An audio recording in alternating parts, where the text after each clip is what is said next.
Co-main, 135 pounds. Holly Holm, minus 230.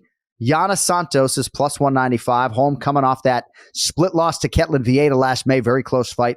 Holly pretty upset with the decision that night.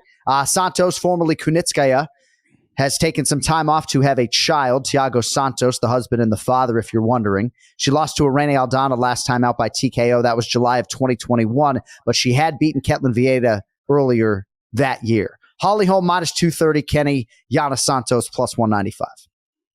I think Yana Santos is tough as nails. I think Holly, she's been fighting a long time, but I think she's still going to be tough in there.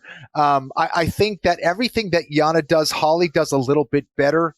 And of course, Holly has just so much experience. I think the key for her though, is to go out there, take control of the fight from the get-go, be confident, be nice and relaxed, let your tools work for you, and take control. Keep Yana on the outside. Yana does have an ability to grind, but I don't think it's going to be enough here against Holly Holm.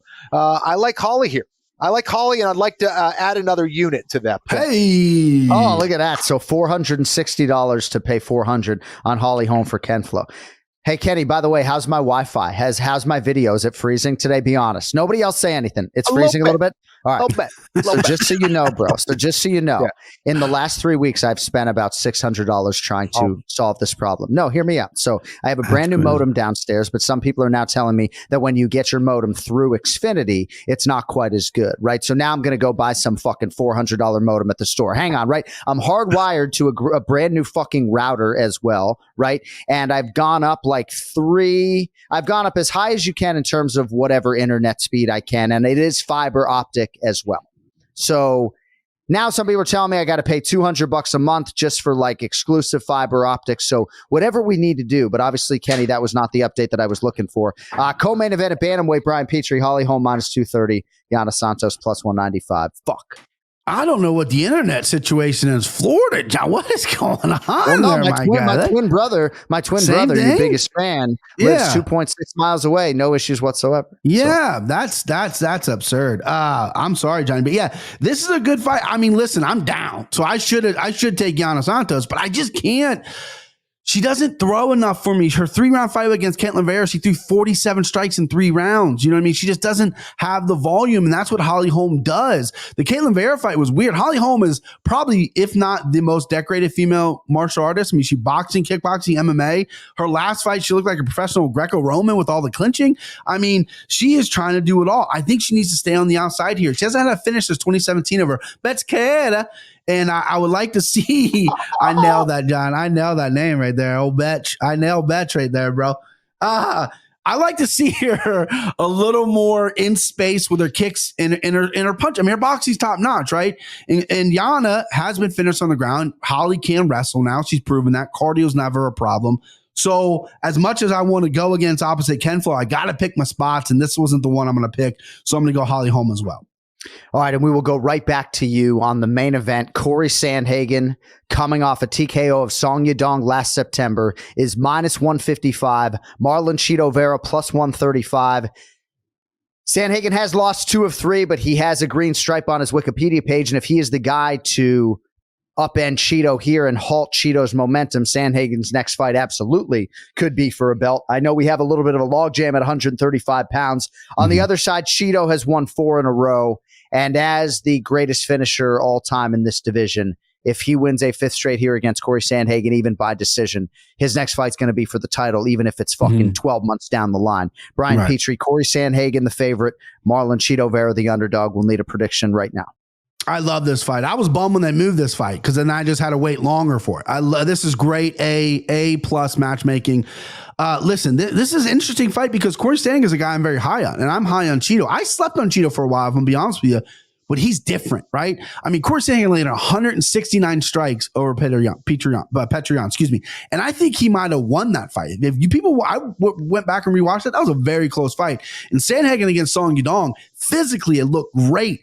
Mixed in his wrestling, which, I mean, he didn't land a lot of takedowns, but he mixed it up and obviously opened that cut on Song Yadong. Then you got Chito Vera, who his last 3 fights has been outstruck, but it doesn't matter because he's built different. You know what I mean? The guy hits you, you feel it. The guy hits you, he hurts you. Corey obviously has never been finished by knockout. Petrie dropped him, but obviously Aljo got him a submission. And I don't see a submission threat being here with Vera. Vera's going to keep this fight on the feet. Obviously, the easy prediction is Vera drops the first couple because that's what he does and then wins late.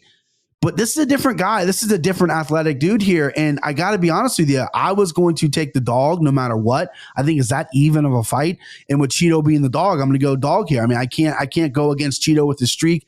I think leg kicks are going to be a problem. He's going to slow down Corey with his movement. And give me Cheeto Vera here. Plus, I feel like he's earned it, right? He's been in the UFC forever. He's had 40 different haircuts, 40 different facial hairstyles. This guy needs a shot here. I'm a Cheeto guy. Give me Cheeto.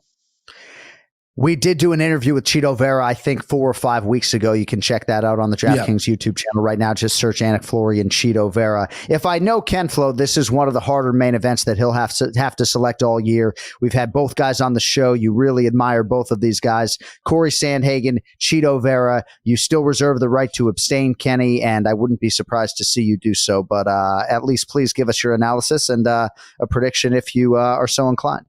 I really do love this fight, John. I think you summed it up perfectly for me. Thank you very much. Sandhagen, I think, is a tremendous fighter who moves extremely well. And I think it's going to come down to that movement. I think he's got to be able to move in and move out without taking those calf kicks, leg kicks, and body shots from Cheeto Vera. And Brian, I thought you said it brilliantly. I think Cheeto is very good with his ability to slow you down over time. I think he's an absolute menace inside the octagon. He has finishing on his mind at all times during a fight. He's looking for a way not to win rounds. He's looking for a way to get you the hell out of there, no matter what. He's a killer. He will walk you down, but he's facing a guy in Sandhagen who knows how to avoid that kind of pressure extremely well. And if it does become a dogfight, I think Sandhagen can meet him there. I don't know if he wants to go there necessarily against Cheeto Vera, but I do think he's got that dog in him as well. But Cheeto tends to get stronger during a fight, and I have seen in the past there are times where Sandhagen can take his foot off the gas a little bit. So that is a concern. Sandhagen, if he does get off to a great start, he's got to keep it, and he's got to be smart later in this fight. I've been waiting for this fight for a long time, just like you, Brian. I am going to avoid picking it, but I will say this. I think, as far as, who wins, how do they win? I wouldn't be surprised to see Cheeto get a finish maybe, or Sandhagen win by decision. I think that's good. People are looking at this fight and picking a fighter. That's kind of how I would break it down on that level. But what a fight. Two of the best at 135 pounds in the world right now. I can't wait for it. And I do feel like if I was allowed in this competition between you guys, I feel like I would probably abstain on a lot of these elite main events because it just seems so hard to me at the highest level, to make a prediction.